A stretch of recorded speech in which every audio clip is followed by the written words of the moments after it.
When this mother had written 3 words on her baby, the community was horrified. The toddler was found unconscious before he eventually passed away, leading to investigation.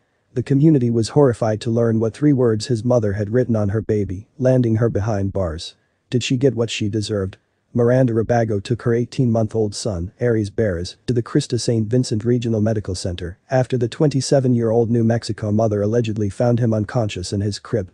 Doctors quickly discovered that the toddler was in horrific condition and the boy was transported to the University of New Mexico Hospital. Not only was little Aries malnourished and undercared for, but he also had fractures to his skull, chronic bleeding on his brain, and bruising on the cartilage of both ears. In addition to his skull, he had a total of 6 other fractures, including to his tibia, fibula, and clavicle. His injuries are believed to have happened over a period of time. Suspicious the toddler had been abused, the hospital staff called the police, Daily Mail reported. A detective noted bruises on the boy and red spots on his face, according to a criminal complaint.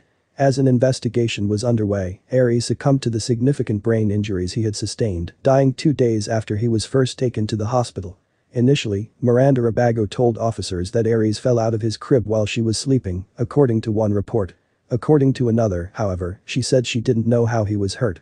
Although another couple and their 2 young children lived in the apartment Miranda Rabago shared her boyfriend, she told authorities she was Aries' only caretaker.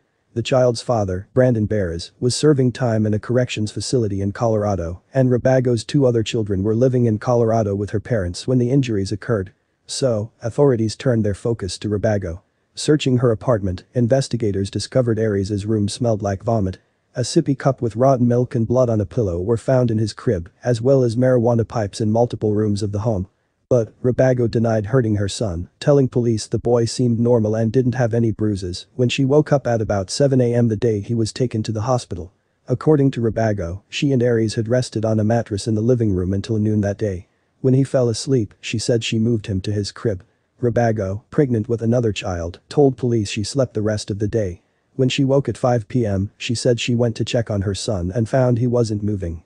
Miranda Rabago took her unconscious toddler to the hospital.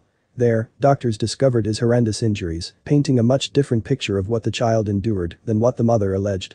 A doctor told police that the boy had what's called black brain, a head injury caused by shaking, the Santa Fe New Mexican reported. As authorities continued their investigation, they looked at Rabago's phone and discovered photos of the 18-month-old boy that shed some light into his life at home, the Washington Post reported. According to Assistant District Attorney Susan Stinson, a picture on Rabago's cell phone showed Aries with the words "Thug Life" scribbled in black Sharpie across his tiny stomach, while a fake tattoo and the word "Loco" could be seen on his forehead. In others, he appears to be asleep or unconscious on the floor. It's difficult to look at something like that and think the worst about that kind of picture, especially in the context of what we know so far. Rabago's public defender, Stephen Taylor, said, alleging it was too early to say what the pictures might suggest or indicate. "I just want to caution everybody into thinking that there's something to that evidence when we haven't gotten everything yet to see the whole picture, the whole story about what led to Aries' death." DA Stinson, however, said the pictures were a clear indication of how the boy was treated at home. Although it was unclear when the pictures were taken or whether they were connected to his injuries, Miranda Rabago was arrested and later indicted on child abuse, resulting in death charges. Adamant she did not hurt her son, she pleaded not guilty in Santa Fe District Court, according to the Albuquerque Journal. If convicted, she faces up to 21 years in prison and $20,000 in fines. But she won't face a life sentence, since there's no evidence the death was intentional.